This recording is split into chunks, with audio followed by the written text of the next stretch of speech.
a fantastic high-speed, long-range, all-weather rescue boat built specifically for the RAF, the HSL, or high-speed launch. Its story begins a decade earlier with a friendship between two great British petrolheads, racing boat builder Hubert Scott-Paine and aircraftman T.E. Shaw, Lawrence of Arabia.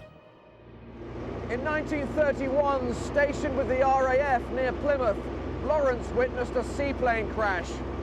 He was in one of the first boats to reach the wreckage and dived in to rescue survivors. Of the 12-man crew, only 3 survived. Lawrence was convinced that more lives could have been saved if the RAF had faster rescue boats.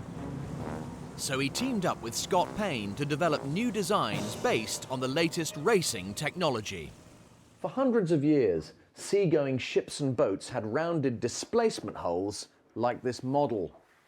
They were stable and streamlined and allowed the boat to push through the water. But as speed increases, it creates a larger and larger bow wave that will eventually limit a boat's top speed, known as hull speed. Scott-Paine knew a way round this ancient law. Rather than a curved hull, he used a flat bottom with sharp edges called hard chines. Like his racing boats, given enough power, this design lifts the hull up onto the surface of the water, overcoming the drag that a bow wave creates. It's called planing and allows boats to far exceed their hull speed. In this boat, Seaplane Tender 206, Lawrence, after months of testing, achieved 29 knots. Still not fast enough. In 1936, although Lawrence sadly didn't live to see it, Scott-Paine finally unveiled their high-speed planing masterpiece. And here she is, the 100 class high-speed launch, or HSL. A 64-foot sea rescue revolution. So here we are in the middle of the boat in this beautifully restored wheelhouse. Phil, we're underway, aren't we? We're underway.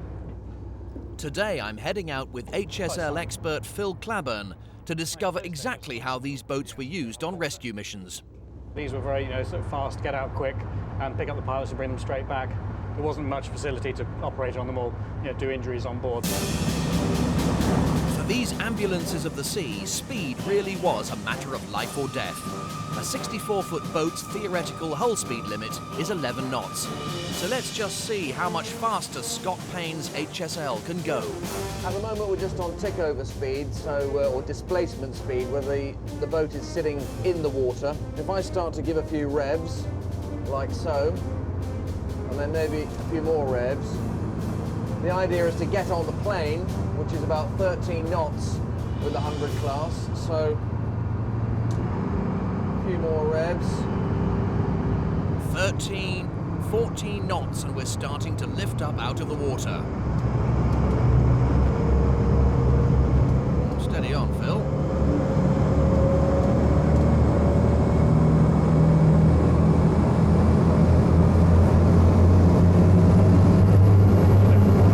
Power! Yes! That's more. The HSLs originally had 3 massive petrol engines, together producing 1,500 horsepower. Her modern diesels produce over 1,200, plenty of grunt to get us on the plane. You can feel the whole vessel lift a little bit there, as now we are definitely on the plane. With her no-compromise combination of power and hull design, the HSL was capable of 39 knots, 45 miles an hour. Job done, boys!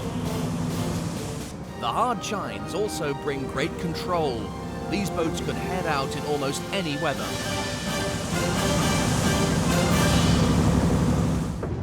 Urgent message, pilot down.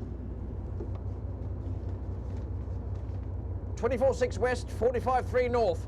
Let's go, chaps.